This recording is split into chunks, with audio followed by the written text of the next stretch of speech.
কবিতা পাৰবিন মই এটা কবিতা আবৃত্তি কৰিবলৈ ওলাইছো। কবিতাটোৰ নাম হৈছে লগুণ, ভুল হ'লে ক্ষমা কৰিব। কবি নৱকান্ত বৰুৱা। একোকে নেখাও আজি, একেবাৰে ভোক নাই, আছে যদি আদা খেৰ চিৰা দিবা ভাল চাই। দৈ মুখ নেলাগে গাখীৰৰ সৰ পালে, খেজুৰৰ গুৰ নেকি লৈ আহ এইফালে।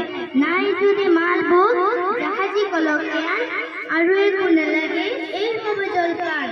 আজি যদি অহনাই কালুৱা, তাৰ বাবে বাজি খোৱা দুটামান আলুৱান।